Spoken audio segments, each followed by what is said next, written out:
Hello everyone, welcome to our YouTube channel. I am Sakshi Wadhwani. This guy right here is Akshat Agrawal. इसको हम आकीडॉन बोलते हैं और हम फटाफट करें क्योंकि एक टॉपिक ऑलरेडी चल रहा था.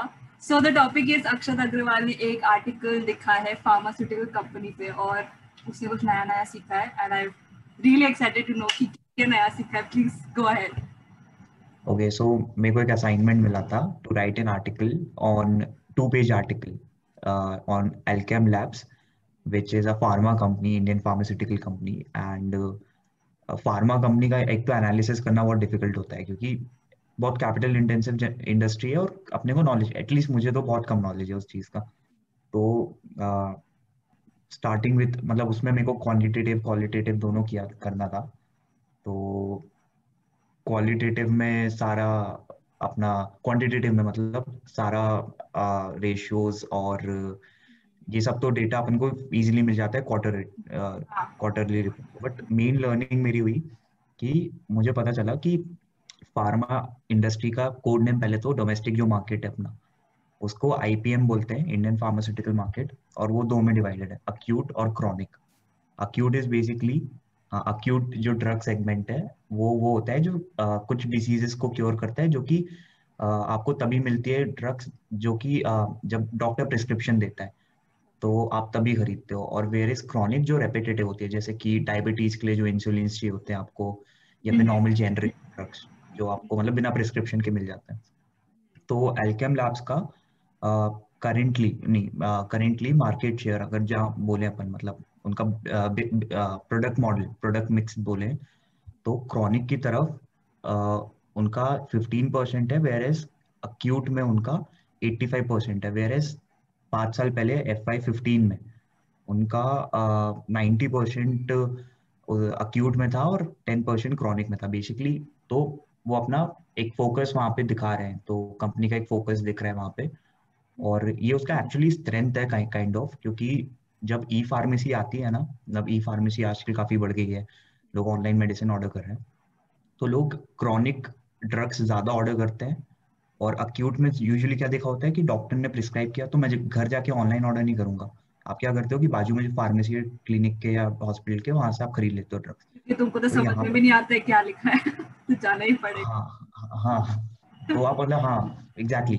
तो ये उसका एक एडवांटेज है. जब ई फार्मेसी आती है ना तो आपको प्राइस कट करना होता है, बेसिकली मार्जिन कम हो जाते हैं. तो यहाँ पे 85% इसका अक्यूट में, तो इसको एक ये बहुत बड़ा मूवर, एक एडवांटेज है कंपेयर टू इट्स पीयर्स, क्योंकि ये बहुत कॉम्पिटिटिव इंडस्ट्री भी है, तो उसको रेवेन्यू कट नहीं हो रहे हैं. तो ये एक बहुत बड़ा मेरे को लर्निंग रहा, मैं बताऊंगा कि अक्यूट और क्रॉनिक का. ठीक है. और फिर मेजरली अगर बोले तो इंटरनेशनल मार्केट फार्मा का इंडिया का बहुत बड़ा है, बहुत ज्यादा बड़ा. और उसमें भी मेजरली यूएस काफी डोमिनेंट परसेंटेज होल्ड करता है रेवेन्यू मिक्स में किसी भी फार्मा कंपनी की. तो एल्केम लैब्स का अगर देखा मैंने तो 67% कुछ उसमें था डोमेस्टिक मार्केट है, 27% यूएस मार्केट है, और बचा हुआ जो जितना भी बचा है 6% वो इंटरनेशनल अलग मार्केट्स है, जिसमें मेजरली यूके, हांगकांग और सिंगापुर है, और 50 अदर कंट्रीज भी है. तो उनका बहुत छोटा पोर्शन है, मेजरली यूएस और इंडिया. तो यूएस में जब आप कोई ड्रग लॉन्च करते हो, कोई भी मेडिसिन लॉन्च करते हो, तो उसके दो उसके सर्टिफिकेशन होते हैं, एनडीए और एएनडीए. और ये इंस्पेक्शन होता है यूएस एफडीए की तरफ से. तो ये थोड़ा सा कॉम्प्लेक्स चीज थी जो मेरे को कभी पता नहीं थी. ट्राई किया, 2 दिन इस पे रिसर्च किया तो समझ में आया. तो बेसिकली जब कोई भी फार्मा कंपनी कोई नया ड्रग बनाती है जो मार्केट में आज तक किसी ने नहीं बनाया, तो उसके पेटेंट को फाइल किया जाता है. उस पेटेंटेड ड्रग के लिए जो आप सर्टिफिकेशन लेते हो उसको एनडीए बोलते हैं. और जो जेनेरिक ड्रग होता है, जो कि मान लो 20 ईयर्स के बाद पेटेंट जैसे खत्म हो जाता है, तो कोई भी कंपनी आके वो बना सकती है, जेनेरिक ड्रग बन जाता है. तो उसको फाइल करने के लिए एएनडीए चाहिए होता है. तो कंपनी ने लगभग 150 से ज्यादा एएनडीएस फाइल कर रखे हैं, 88 लगभग जिसमें अप्रूव हो चुके हैं. अभी रिसेंट क्वार्टर भी देख रहा था मैं, Q3 के तो रिजल्ट आए नहीं, तो Q2 के रिजल्ट में देखे फाइनेंशियल ईयर 21 के, तो इनके लगभग 6 अप्रूव हो चुके हैं एएनडीएस, जिसमें से 2 टेंटेटिव है, और इनने नए 5 और फाइल किए हैं इस क्वार्टर में. और एक और पॉजिटिव बहुत अच्छा दिखा कि जहाँ पे फार्मास्यूटिकल इंडस्ट्री, इंडियन कंपनीज बहुत पहले यूएस मार्केट को पेनिट्रेट कर चुकी थी, इन्होंने एक्सपांशन अपना किया 2011 में, और अब पिछले 5 सालों में इन्होंने अपना मार्केट शेयर 0.8% से 2.7% पे लेकर आए। यानी यूएस मार्केट में जेनरिक ड्रग्स में जितने भी प्रिस्क्रिप्टिव ड्रग्स हैं उसमें 3% इनका प्रोडक्ट बिकता है। तो यूएस में जाके पिछले 5 साल में इतना बड़ा अचीव करना एक बहुत बड़ा पॉजिटिव साइन था। और इन टर्म्स ऑफ क्वांटिटेटिव, हाँ, जिसमें आपके रेशियोज आ जाते हैं, आपके sales growth, return on equity, हाँ, कैश कैश फ्लोज एक्सेट्रा जो भी आ जाता है, उस टर्म्स में अगर आप बात करो तो ये नंबर 1 फार्मास्यूटिकल इंडियन कंपनी है in terms of quantitative analysis अगर हम करते हैं। जिसमें सिर्फ एक नेगेटिव मेरे को मेजर लगा, फ्री कैश फ्लोज। कंपनी के ऑपरेटिंग मार्जिन्स डिक्रीज हो रहे हैं और इंक्रीज, और नेट प्रॉफिट मार्जिन इंक्रीज हो भी रहे हैं तो बहुत इनकंसिस्टेंट है। तो ये एक बस एक नेगेटिव लगा, जो कि कैश फ्लोज, क्योंकि फ्री कैश फ्लोज बहुत ज्यादा सिग्निफिकेंट होते हैं किसी भी कंपनी के लिए, सिर्फ फार्मा नहीं, और फार्मा तो बहुत कैपिटल इंटेंसिव कंपनी है। तो रिसर्च और एक डेवलपमेंट बस में इतना जाता होगा। एग्जैक्टली, मतलब इसका बहुत ज्यादा फंड्स लगते हैं आपको कोई भी नई कंपनी खोलने के लिए। आपको प्लांट्स चाहिए, मैन्युफैक्चरिंग यूनिट्स बहुत सारी चाहिए, ह्यूज इन्वेस्टमेंट, R&D बहुत बड़ा इन्वेस्टमेंट होता है इनका, और रिस्क भी बहुत ज्यादा होता है उसके साथ। देन लाइसेंसेस एंड प्रोटोकॉल्स बहुत एक्सपेंसिव होते हैं इसके। काइंड ऑफ ये बैरियर टू एंट्री भी है, जो कि एक पॉजिटिव है पूरी इंडस्ट्री के लिए, खासकर एल्केम के लिए भी। बट पॉइंट ये है कि इसके कैश फ्लोज बहुत ज्यादा इनकंसिस्टेंट है। रीजन बीइंग, 2-3 इसके रीजन है। जैसे कि अभी जो लॉकडाउन हुआ उसके कारण प्रिस्क्रिप्टिव ड्रग मार्केट थोड़ा सा कम हुआ, तो इसके कारण भी एक कैश फ्लोज में इनके फर्क पड़ा है। जहाँ पे पूरे फार्मा इंडस्ट्री में आप देखोगे तो 60-70% की एक साल में रैली हुई है, वहाँ पे ये 30% ग्रो किया स्टॉक। तो कहीं ना कहीं अंडर परफॉर्मेंस है because of this over hang of lockdown, क्योंकि मेनली मैंने पहले भी बताया कि एक्यूट में इनका ज्यादा मार्केट शेयर है। तो ये 2-3 अच्छी लर्निंग्स हुई मेरी। इसके मेनली तो वही कॉम था कि इसके हाँ, कॉम्पिटिटर्स कौन है फिर, like major competitors for Icon? Major competitors तो जैसे अब इनके 750 प्लस ब्रांड्स है, तो बहुत सारे कॉम्पिटिटर्स हैं, बट मेजरली अगर आप देखोगे तो टोरेंट फार्मा और डिवीज लैब्स और अबॉट इंडिया, ये काइंड ऑफ ज्यादा वेल प्लेस्ड ब्रांड्स बोल सकते हैं, कंपनीज बोल सकते हैं अपन। और अगर बाकी ओवरऑल अगर एनालिसिस करोगे तो मेरा पर्सनल व्यू मैं बताता हूँ यहाँ पे, considering the cash flows, although इसका एक क्वांटिटेटिव में ये भी बहुत पॉजिटिव था कि ROCE पिछले 5 साल में अच्छे हुए, रिटर्न ऑन कैपिटल एम्प्लॉयड, जो कि एक बहुत सिग्निफिकेंट नंबर है। मैं तो एटलीस्ट बहुत ज्यादा उसको सिग्निफिकेंस देता हूँ। तो वेरे सारी कंपनीज के थोड़े थोड़े कम हुए हैं इन पास्ट 5 years, इसके ROCE नंबर्स बढ़े हैं।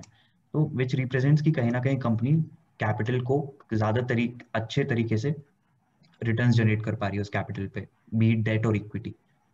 तो in spite of all this I felt कि कैश फ्लोज का एक तो इशू बहुत ज्यादा हमें क्लोजली वॉच करना है इसका, और ओवरऑल अगर हम एनालिसिस करें इसका, तो I just don't think it's in the league of companies like Divi's lab और Abbott India. The kind of cash flow they are generating, the free cash flow, it's unparalleled first of all, and जितना amount ही अपने business में reinvest कर रहे हैं, even that is I think very important to see. और Alkem labs के case में इतना ज्यादा नहीं हो रहा है ना। तो I think it is one of the best Indian pharmaceutical company in terms of quantitative analysis, but if we see all the parameters, I personally believe it's just not in the leagues of Divi's Lab or About India. That was my analysis. Okay, this was a lot for me. So इतना सारा research अकीडॉन ने 2 दिन में किया है, right? 2 days? 2 दिन में रात भर कैसे? जाग जाग के क्या? 2 दिन। हाँ, कैसे? क्या मुझे, वो like, did you go find articles और annual reports पढ़, क्या किया? मैंने एक्चुअली शॉर्टकट मारने का ट्राई किया कि चलो कोई आर्टिकल मिल रहा है कि यार अपन थोड़ा सा उससे रेफर कर लेंगे उसको, कैसे लिखना है। आर्टिकल लिखना भी मैंने आज तक इससे पहले किसी स्टॉक एनालिसिस पे आर्टिकल तो नहीं लिखा था पूरा अपने व्यूज पे, तो ऐसे कुछ मिला नहीं। तो अल्टीमेटली फिर पहला दिन तो काफी टाइम उसमें गया कि यार कुछ मिल जाए रेफरेंस के लिए। देन मैं उस पे गया जीरोधा पे, फंडामेंटल सेक्शन में जाके टिकर टेप्स पे जाते हैं, तो स्क्रॉल डाउन कर रहा था मैं, तो एक्सक्यूज मी, तो मुझे वो दिखे Q3 के एक PDF मिला कंपनी की तरफ से जो रिलीज होता है 11 पेज का, तो मैंने वो पढ़ा। मुझे लगा था मैं समझ नहीं पाऊंगा वो, तो मैंने ट्राई किया और मुझे मैक्सिमम चीजें समझ में आई। तो मैंने फिर एनुअल रिपोर्ट भी देखा इसका, जिसमें कॉर्पोरेट गवर्नेंस सेक्शन काफी ट्राई किया समझने का, ऑल्दो वो मुझे इतना समझ नहीं आया। बट एक चीज है कि बहुत वेल एस्टेब्लिश्ड कंपनी है और एक अच्छी लीडरशिप है कंपनी की, इतना मुझे समझ आया। उसके अलावा इतना डेप्थ में नहीं समझ पाया मैं corporate governance as of now. Try करेंगे। Yeah, we are बाकी amateurs, so that was so we are good for an amateur. Wow, I'm impressed. Yes yes. तो So, बाकी चीजें स्पेशली क्वांटिटेटिव तो बहुत इजीली था इंटरप्रेट कर पाया मैं। तो वो सब चीजें वहां से डेटा मिला। फिर एक यदना इन्वेस्टमेंट अकेडमी है, उसका वो स्टॉकोमीटर सेक्शन पे मुझे फाइनेंसेस उसके बहुत अमेजिंग लगते हैं, मतलब बहुत इजीली आपको सारा डेटा मिल जाता है, we तो love उससे investors. बहुत Yeah. हेल्प मिला मुझे। Yes. यस। हाँ, तो ये 2-3 सोर्सेस थे, और उसके अलावा ब्लॉग्स वगैरह तो छोटे मोटे पुराने मिल गए थे। मेन यही है कि क्वांटिटेटिव इजीली मिल जाएगा, बट क्वालिटेटिव के लिए थोड़ा ज्यादा रिसर्च करना, इंडस्ट्री समझना जरूरी है, एंड देन कंपनी में जाना जरूरी है. यस साकिब. हाँ, मैं अभी डायरी लेके बैठा हूँ अपनी, जो मैंने रफली यूज की थी पूरे एनालिसिस के थ्रू आउट।